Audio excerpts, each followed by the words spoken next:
आज हम ऑक्सीकारक एवं अवकारक यानी कि oxidising agent and reducing agent के बारे में जिक्र करने वाले हैं। इससे पिछले वाले वीडियो में हमने ऑक्सीडेशन एंड रिडक्शन प्रोसेस क्या होता है उसके बारे में डिटेल्ड एनालिसिस किए हैं, तो पहले उस वीडियो को आप लोग जरूर देख लीजिएगा, समझने में ज्यादा सहूलियत होगी।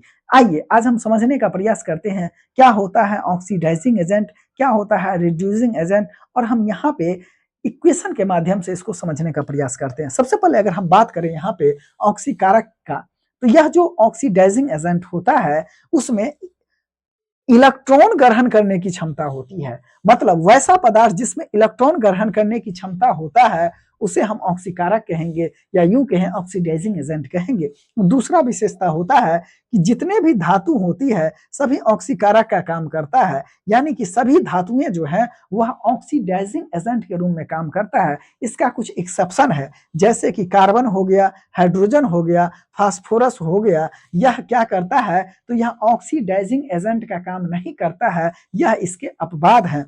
लेकिन और भी बहुत सारे हैं जो ऑक्सीडाइजिंग एजेंट का काम करते हैं, जैसे कि HNO3 जिसको कि हम नाइट्रिक एसिड कहते हैं, यह एक ऑक्सीडाइजिंग एजेंट या यूं कहें कि ऑक्सीकारक के रूप में काम करता है। दूसरा KMNO4 जिसे हम पोटासियम परमैंगनेट कहते हैं या इसे लाल दवा के नाम से भी जाना जाता है, तो KMNO4 पोटासियम परमैंगनेट या लाल दवा यह एक ऑक्सीडाइजिंग एजेंट के रूप में काम करता है। K2Cr2O7 जिसे पोटासियम डाइक्रोमेट कहा जाता है, यह भी एक ऑक्सीडाइजिंग एजेंट के रूप में काम करता है। तो जितना भी आप एग्जाम देखिएगा जिसमें कि ऑक्सीडेशन और रिडक्शन से क्वेश्चन पूछा जाता है, तो यही एग्जाम्पल आपको उठा के दे देगा।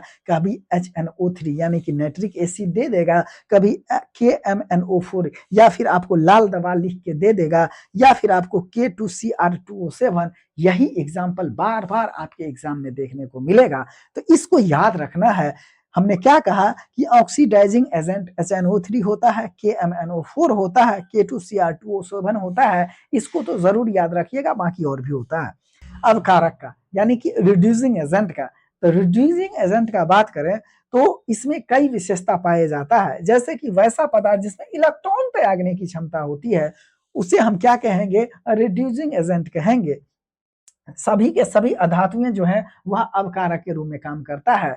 तो जितने भी धातु हैं वह ऑक्सीकारक के रूप में काम करता है, लेकिन जितने भी अधातु हैं वह अवकारक के रूप में या यूं कहें रिड्यूसिंग एजेंट के रूप में काम करता है। कुछ ऐसे पदार्थ हैं जो ऑक्सीकारक एवं अवकारक दोनों के रूप में काम करते हैं, और ये मोस्ट इंपोर्टेंट है, इसको आप याद रखिएगा। प्रीवियस ईयर क्वेश्चन में भी आपको कि ऑक्सीडाइजिंग एजेंट एवं रिड्यूसिंग एजेंट दोनों के रूप में काम करते हैं। उसके नाम है H2O2 यानी कि हाइड्रोजन पेरोक्साइड। यह क्या है, तो ऑक्सीडाइजिंग एवं रिड्यूसिंग दोनों एजेंट के रूप में काम करता है। O3 जिसे हम ओजोन के नाम से जानते हैं, यह भी क्या है, ऑक्सीकारक एवं अवकारक, ऑक्सीडाइजिंग एवं रिड्यूसिंग दोनों एजेंट के रूप में काम करता है। फिर HNO2 जिसे हम नाइट्रस एसिड कहते हैं, यह भी क्या है, तो यह ऑक्सीकारक एवं अवकारक दोनों के रूप में काम करता है। तो हमने कहा कि वैसा पदार्थ जिसमें इलेक्ट्रॉन त्यागने की क्षमता होता है वह रिड्यूसिंग एजेंट कहलाता है, या यूं कहें अवकारक कहलाता है। और सभी के सभी अधातुएं जो हैं वह अवकारक का काम करता है। और यहाँ पे कुछ पॉइंट याद रखना है कि कुछ ऐसे पदार्थ हैं जो ऑक्सीकारक एवं अवकारक दोनों के रूप में काम करता है, जैसे H2O2 जिसे हाइड्रोजन पेरोक्साइड कहते हैं, O3 जिसे ओजोन कहते हैं, और HNO2 जिसे नाइट्रस एसिड कहते हैं। ये सभी क्या है, तो ऑक्सीकारक एवं अवकारक दोनों के रूप में काम करता है। एग्जाम्पल के माध्यम से समझने का प्रयास क्या है, जैसे सोडियम और क्लोरीन दोनों को हम लेते हैं, और यहाँ पे हम देखते हैं कि कौन कौन अवकारक है और यहाँ पे किस प्रकार का ऑक्सीडेशन या रिडक्शन हो रहा है। सबसे पहले हम देखिए, यह सोडियम है तो इसका इलेक्ट्रॉनिक विन्यास कितना होगा, 2 8 1 यानी कि 11। क्लोरीन है तो 17, 2 8 और 7 इसका इलेक्ट्रॉनिक कन्फिग्रेशन हो गया। अब इसको हम समझने का प्रयास करते हैं कि कैसे ऑक्सीकरण और कहाँ पे अवकरण होता है।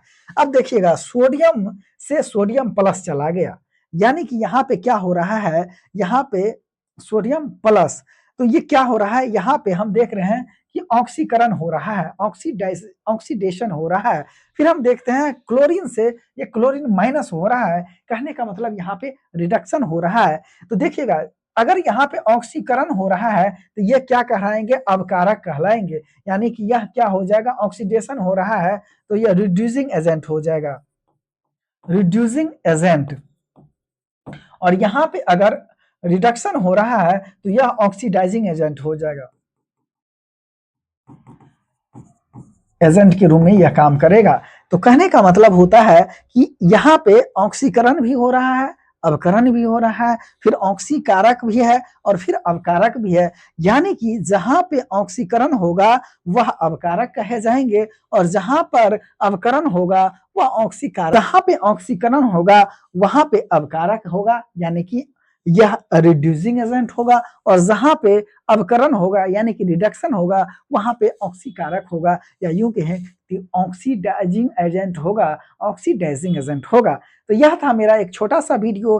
फिर हम ऑक्सीडेशन नंबर किस प्रकार से निकाला जाता है और इस प्रकार यह मेरा टॉपिक कंप्लीट हो जाएगा। तो बने रहिएगा हमारे साथ स्टडी आर्ट के इस यूट्यूब प्लेटफॉर्म पर। Stay tune, study art. Thank you.